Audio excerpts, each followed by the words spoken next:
Welcome back, everybody. Today we are starting out in the harbor district that we built last time, and I am going to be doing a lot more building today. I've got a build that I'm really excited about. We've got a bunch of houses we're going to be building. Plus, I've upgraded to 1.21.11, which means that we now have access to spears, and I want to get one crafted up and enchanted up and then test it out because it looks like a lot of fun. But that's going to be a lot to cover today, so let's get started. So in this corner of our city, we've got a lot of open space, and today we're going to be working primarily in this area right here. But our city eventually will stretch around behind our moss farm, behind the tree farm, all the way over to where our cactus farm is. And what we're going to be doing today is the first step in getting all of that built. The primary build that we're going to be doing will be for a mushroom stem farm. We're also going to add a couple of other little farms into it, and then we're going to add in about 20 of our smaller builds to just fill in the rest of the area around that build and make this a new part to our city. Before we can start building, we do have a little bit of work to do over here, clearing out these trees and flattening the terrain. Now, I was thinking I may have to go out and collect up a bunch of oak leaves because we are going to be building some custom trees today as well, but we do have all of these oak trees here we have to clear out, which means this is a perfect opportunity to get oak leaves.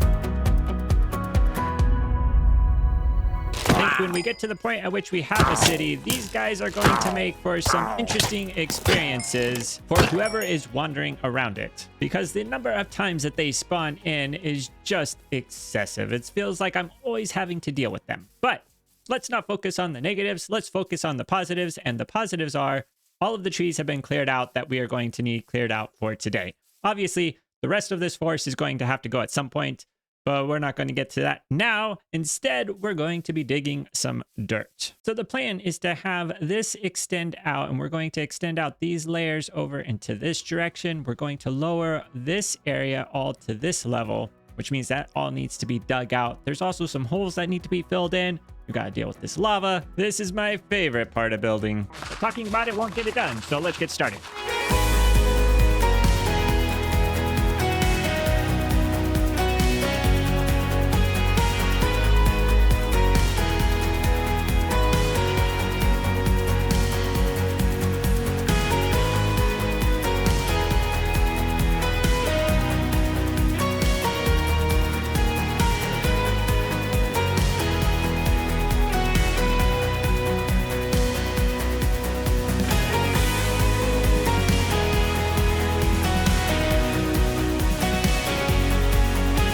It's a little rough, but you can start to see the plan for this area. We've got roads laid out, we've got spaces to put in the builds, and then all of the farms are going to go in this area here. And don't worry, these borders are eventually going to be taken care of. But digging this area out ended up being relatively expensive because not only did I break a netherite shovel, I also broke one of my netherite pickaxes. It's been a long time since I've had that happen to me. Maybe sometime I will do a stream where I collect up ancient debris so that way I have spare netherite ingots laying around. The next thing that we are going to need to do is start collecting resources. And we're going to need to collect up a lot of materials. In total, I think we're going to be using a little over 100,000 blocks. And that's something that's going to take a bit of time. Hopefully I don't break any other tools in the process. Getting resources for a big project like the one that we're doing today is a time-consuming process. But even though it takes a lot of time, I do find certain parts of it to be pretty enjoyable. For example, mining deep slate is really relaxing, or going out and getting something like terracotta can be pretty fast, especially if you have a beacon. On the other hand,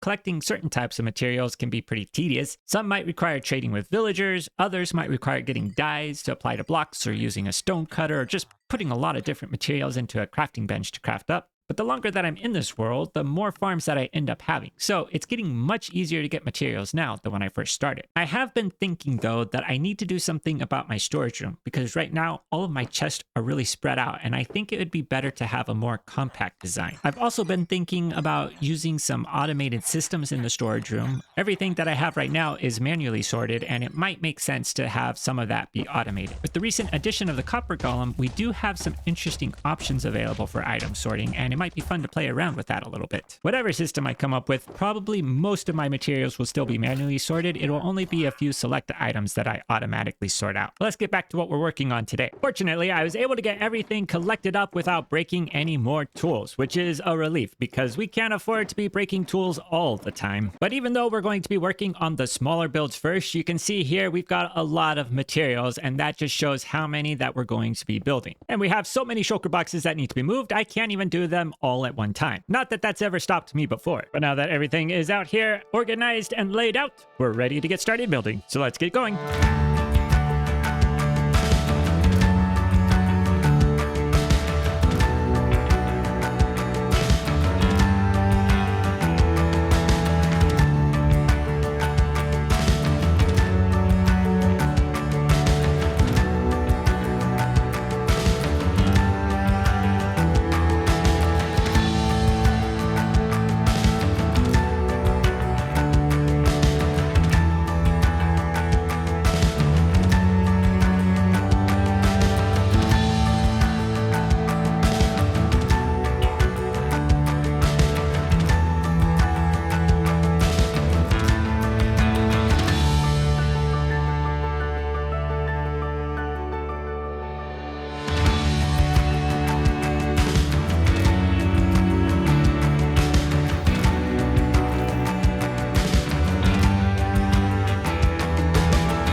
Got 20 more builds added to our city, and I think this street right here along the Harbor District is turning out to be one of my favorites. I just like how it's all come together with the different houses added on this side, plus this little area that we built last time. That's looking really good. We go along the road over here though, you'll notice there's still a lot of open space, and that's intentional because there are some things that I want to add in besides houses to just make this place look a little bit better. Because cities are made out of more than just buildings, we need to go through and add in the street lamps. I also want to add in some decorations, and then I'm going to add in a lot of different types of trees because I think trees are going to help this city feel more alive. So I have everything collected up in these shulker boxes that we're going to be using. These spruce leaves I collected on a stream not too long ago. We've got some other leaves that we're going to be using, as well as some miscellaneous blocks for all of the decorations that we're going to be adding in. Since we've already covered building the street lamps in detail before, that's where I'm going to start and get those added in real quick. Since it basically is just adding in moss, then surrounding the moss with dark oak shelves, add in a few lodestones, add in a few azaleas, and finish up with the lamppost. All of the lanterns are now in place. The copper is getting ready to age up, but while that is going on, we're going to be building a fountain in this little intersection right here.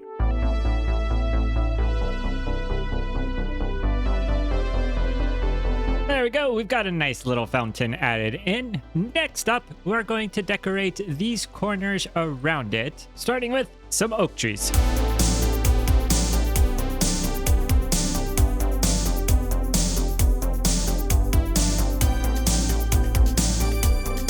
So we now have 4 oak trees surrounding our fountain here. Next up, we're going to build a hedge to go around them.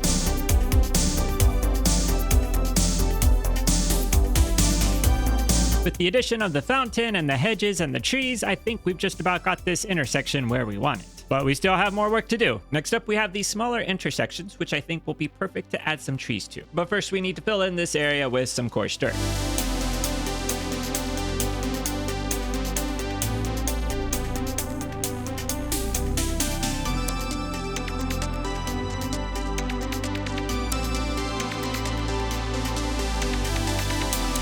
We've got the trees added into all of the intersections, but we're not done adding trees. There are still a lot more that I want to add, starting with some trees to go along this border here.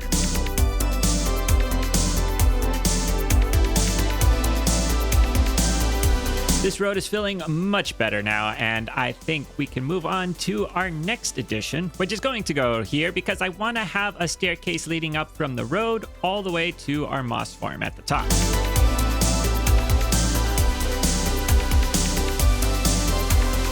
With the staircase now built, I think the next thing that we're going to do is put in a row of trees around the moss farm to fill in this space.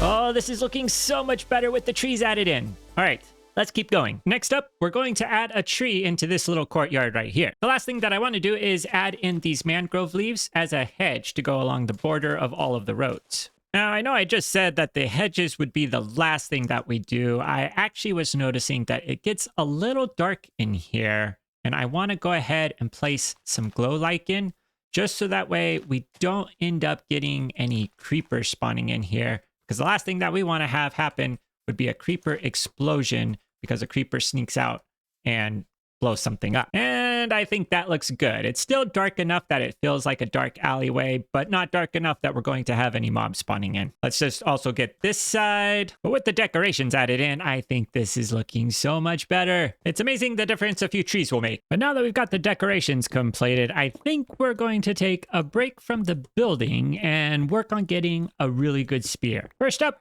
we're going to get a diamond and a couple of sticks. Come over to the crafting table so that way we can craft up the spear, and there it is. But just having the spear is not enough. We gotta get some enchantments for it, which we're going to do by heading down to the villager breeder underneath my villager trading hall and getting a couple of villagers sent up for that. So right now I've got 3 villagers right here, and we're going to use one of these villagers to get the enchantment for the spear, and then these 2 will be to get the enchantments for the mace, because we have to have 3 villagers here, so we might as well get the other 2. All right, we've got the lunge 3.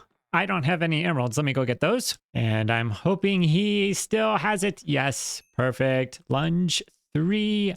That's done. And after a lot of re-rolling, we were able to get Breach 4. And after even more re-rolling, we've got Density 5. Now, I still need to go through and get these guys converted over to zombie villagers and back so we can get the cheap prices. But we're not going to do that today. Instead, I'm going to just focus on getting the spear enchanted because that's our goal. For our spear, in addition to the lunge enchantment, we also need looting 3, mending, unbreaking 3, and sharpness 5. And then we need to add all of these enchantments to our spear.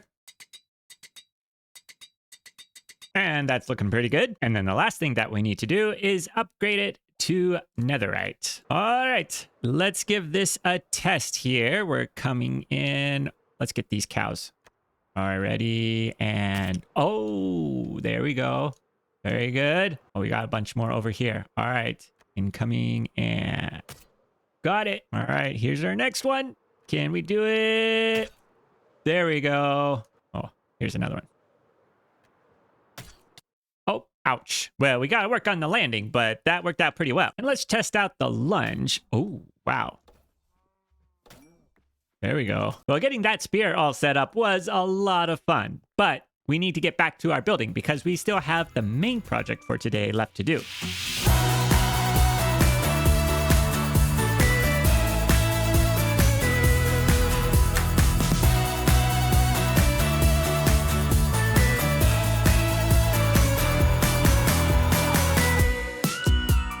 So there's been a little bit of time between the last clip and this clip, but that's because I went through and crafted up all of the materials that we're going to need for this build. In total, we're going to be using just under 60,000 blocks. There was one block that I didn't have, and that was the mushroom stem blocks. But since we're building the farm for that, I think what we're going to do is build the farm first, and then once the farm is built, we can get the mushroom stem blocks and then build the decorations around it. We're going to be building the mushroom stem farm in this little pit right here. The farm itself was designed by Slice Slime, and I've included a link in the description down below to their video, so that way you can check it out if you would like to build it. But I've got everything in the shulker box, so let's get started building this farm. So we got the farm built. Let's go ahead and give it a test. I'm not sure if it's going to work because it's out in the open, but let's just see.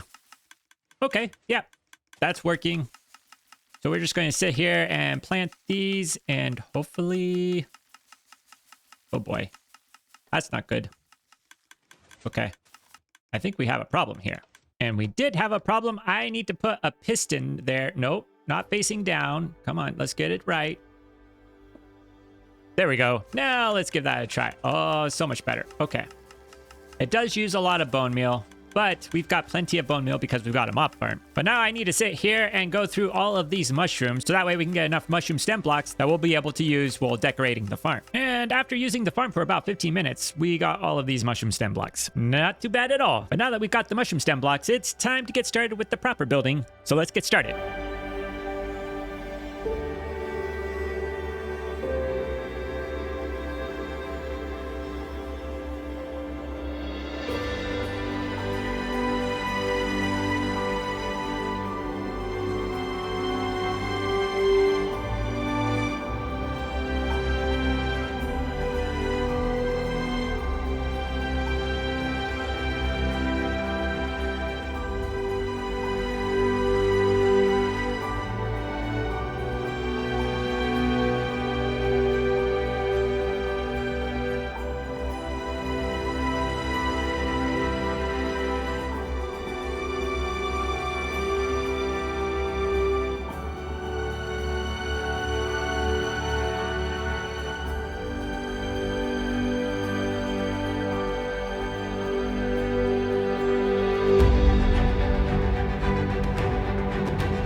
And this build is completed. I am so excited to finally have it done. It's got lots of little details that we're going to be able to take a look at, not only on the exterior, but also on the interior as well. My favorite feature of this build are the wheels that stick out the front. I really wanted these to have a lot of detail, but also look functional as well. And it was a little tricky to add in a lot of detail and depth for something that is only 3 blocks wide. Up at the top, we have these particles that are coming out of these towers here, and I've thought of these towers as like smokestacks, but instead of a bunch of smoke pouring out, we've got these magical particles that are floating up into the sky. And we can probably take off here and get a look at all of the ones that are arranged along the top. It's a little hard to see, but I think that they turned out really well. We've got the candles, which are going to create sort of this wavy pattern that winds up top. I think that that turned out really well. Around the front, we have this giant lantern that hangs down, and it's right over this circle, which has a pattern to it, which you can only see when you're flying up, and I really like that. It's sort of a variation on what I did over here, but instead of having the angle vertical, it's a horizontal angle. But not only are there details on the exterior, we've also got details on the interior too, starting with this door here, which looks like a massive door, but also has just a regular Minecraft door at the bottom. In the inside, we first see this area right here, which is covered with glass, and there is our mushroom stem farm, which is down below. But where we can find a lot of detail will be in the rooms to the side. So you see the massive wheel that sticks out in the front. We've also got all of these gears here, so it's a little bit of a mechanism that goes throughout the entire building.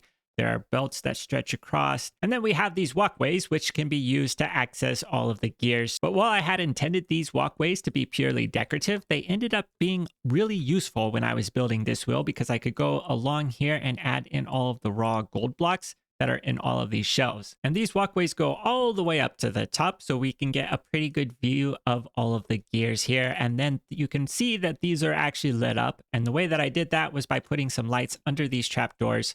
And I wanted to do that so that we didn't have a bunch of mobs spawning up in here, because the last thing that we'd want would be a skeleton or a creeper dropping down into this area while we're walking through. If we go over here, we'll be able to go down this staircase to access the mushroom stem farm. And I may end up adding some other farms in here as well, because we've got a lot of space to work with.